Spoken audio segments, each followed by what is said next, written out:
ସତ କହିବାକୁ କିଆଁ ଡରିବି, ସତ କହି ପଛେ ମଲେ ମରିବି। ଏଇଟା ଆମର ବହିରେ ଲେଖା ହେଇଛି। ଆମେ ବି ବହୁତ ମିଛ କହୁଛେ, ସତ୍ୟକୁ ସେ ସତ୍ୟ ପାଳନ କରାଯାଉନି। ଯାହା ହଉ ଦର୍ଶକ ବନ୍ଧୁ, ଆମର ଯେଉଁ ମହାତ୍ମା ଗାନ୍ଧୀ କି ନାଥୁରାମ ଗଡ଼ସେ ମାରିଲେ, ନାଥୁରାମ ଗଡ଼ସେ ମାରିଲା ସମୟରେ ମହାତ୍ମା ଗାନ୍ଧୀ କେଉଁଠି କହିଲେ, ତାଙ୍କ ପାଟିରୁ ବାହାରି ପାରିଲା ହେ ରାମ।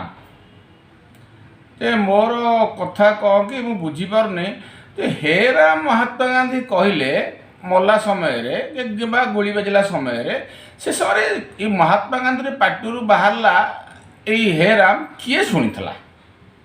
କିଏ ଶୁଣିଥିଲା? ଯେ କି ଆମକୁ ଆମେ ଜାଣିଲୁ ଯେ ତାଙ୍କ ମହାତ୍ମା ଗାନ୍ଧୀ, ଆମେ ତ ନଥିଲୁ ନା ମହାତ୍ମା ଗାନ୍ଧୀ ଗୁଳି ସମୟରେ, ତେଣୁକରି ସେ ଯେଉଁ ଲୋକଟି କିଏ ସେ? ଆଉ କିଏ ସେ ଏମିତି ସାହସୀ ଲୋକ ଯେ ନାଥୁରାମ ଗଡ଼ସେ ଗୁଳି କରୁଛି, 3ଟା ଲାଗ ଗୁଳି କଲା ପରେ ସେ ଲୋକ ସେ ଠିଆ ହେଇକି ମହାତ୍ମା ଗାନ୍ଧୀ ପାଟିରୁ ହେରାମ ଶୁଣିଲା, ମହାତ୍ମା ଗାନ୍ଧୀର ଜୀବନଟା ଛାଡ଼ିଲା ହେରାମର। କେଉଁ ଭଳି ଟାଉଟର ଜିନିଷ ହେଇଛି ଦେଖନ୍ତୁ।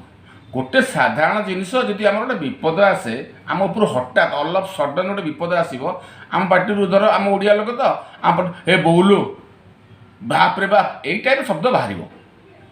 ଆଉ ହେ ଜଗନ୍ନାଥ, ଏମିତି ହଠାତ୍ ଜଗନ୍ନାଥ ବାହାରିବ କେତେବେଳେ? ଧର ଆପଣ ଗୋଟେ ପଡ଼ିଛନ୍ତି, ଗୋଟେ ରୋଗ ଶଯ୍ୟାରେ ପଡ଼ିଛନ୍ତି, ଜୀବନ ଇଏ ଯାଉ ବହୁତ କଷ୍ଟ ଭୋଗୁଛନ୍ତି, ପ୍ରଭୁ ଜଗନ୍ନାଥ ମୋତେ ନେଇଯାଅ, ଶେଷ ଶବ୍ଦ ଏହା କହିଥିବେ ଆପଣ। ତାପରେ କଥା କହିନଥିବେ, କଥା କହିପାରିନଥିବେ। ତ ସେ ହଠାତ୍ ଜଣେ ଲୋକକୁ ଫାୟାରିଂ ହେଉଛି, ସେ ହଠାତ୍ ଅଲ୍ ଅଫ୍ ସଡନ୍ ଫାୟାରିଂ, ତା ପାଟିରୁ ବାହାରି ପାରିଲା ହେରା। କି ଅସଭ୍ୟ କଥା! କେହି କାହା ପାଟି ତ ବାହାରିବନି ଏମିତିକା। ଯେତେବେଳେ ବିପଦ ଆସିବନି, ଏ ବୋଉଲ, ଧର ବଙ୍ଗାଳୀ ଲୋକ କହିବେ ହେଲେ ମା ବେ ମରିଗଲ, ଏଇ ଟାଇପ୍ର ଜିନିଷଟା ତା ମାତୃଭାଷାଟା ହଠାତ୍ ବାହାରେ। ଭଗବାନଙ୍କ ଶବ୍ଦଟା ଆଦୌ ବାହାରେ ନାହିଁ। ଆଉ ଯଦି ଭଗବାନ ଶବ୍ଦଟା ବାହାରିଲା, ହେ ରାମ ବୋଲି ବାହାରିଲା, ତାହେଲେ ତାକୁ ଶୁଣିଥିଲା ଭାଇ କିଏ? ସେ ଲୋକଟି କେତେ କି ସାହସ ଲୋକ, ଗୁଳି ବାଜୁଛି, ସିଏ ଯାଉନାହିଁ, ସେ ମହାତ୍ମା ଗାନ୍ଧୀ ପାଟିରୁ କ'ଣ ଶବ୍ଦ ବାହାରିଲା, ସେ ଶୁଣିକି ଚାରିଆଡ଼େ କହିଲା।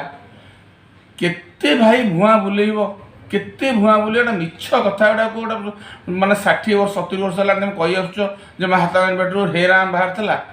ଆରେ ମହାତ୍ମା ଗାନ୍ଧୀ ଗୁଳି କରାଗଲା, ସେଇଟା ଗୋଟେ ଖରାପ ଜିନିଷ, ସେଇଟା ସେଟାକୁ ଆମେ ଦୁଃଖ ପ୍ରକାଶ କରୁଛୁ, ସେଇଟା ଠିକ୍ ଜିନିଷ କେବେ ନୁହଁ। ସେଇଟା ସେ ଜାତିର ପିତା ଥିଲେ, ଫାଦର ଅଫ୍ ଦ ନେସନ୍, ସବୁ ସମସ୍ତେ ଜାଣିଛନ୍ତି।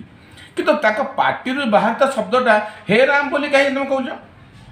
କିଏ ସେଟା ଶୁଣିଥିଲା? କିଏ ଶୁଣିଥିଲା ଯେଉଁଟା ସାମ୍ନାକୁ ଆସିଲାନି? ନା, ହେ ରାମ ପାଟିରୁ ବାହାରି ପାରିଲା। ଏ କଂଗ୍ରେସ ମାନେ ଟୋଟାଲି ଗୋଟେ ବତି ପେଲା ଦଳ।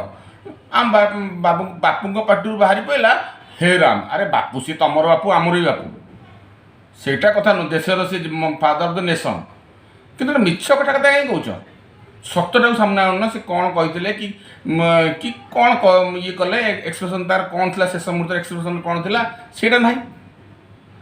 ଏମିତି ମିଛ ସତ ଗୁଡ଼ାଏ କହିକିରି ଏ ପର୍ଯ୍ୟନ୍ତ ପିଲାଙ୍କୁ ବିଭ୍ରାନ୍ତି କରି ଏପର୍ଯ୍ୟନ୍ତ ଆସିଲଣି। ଏ ବିଭ୍ରାନ୍ତିକର କାମ କରିବା ବନ୍ଦ କରାଯାଉ। ଏଟା ମିଛ କଥା ଗୁଡ଼ାକ, ଟୋଟାଲି ଏଇଟା ମିଛ। କେବେ ବାହାରି ନଥିବ ହେ ରାମ। ବାପାଲୋ ବୋଉଲୋ, ଏମିତି ଗୋଟେ ହେଇ ଶବ୍ଦ, ତ ଗୁଳିଟା ବାଜୁଛି ପରା, କ'ଣ ଇଏ ବାଜୁଛି, ଗୋଟେ ଇଞ୍ଜେକ୍ସନ୍ ଦେଲା ବେଳକୁ ଆଲୋ ବୋଉଲୋ ଆଲୋ ହେଉଛି, ସେ ଗୁଳି ବାଜିଲେ ହେ ରାମ କହିଦେଲେ। ଏଡି ଟାଉଟର ହେଲାଣି ତମେ। ଗୋଟେ ବହିରେ ଲେଖା ହେ ରାମ କହିଲେ, ଇଏ କହିଲେ, ସିଏ କହିଲେ, ଏଟା ବେକାର ଜିନିଷଟା ସବୁ। ଏଟା ସବୁ କହିବା ବନ୍ଦ କରାଯାଉ। ରହିଲି ଦର୍ଶକ ବନ୍ଧୁ, ଜୟ ଜଗନ୍ନାଥ।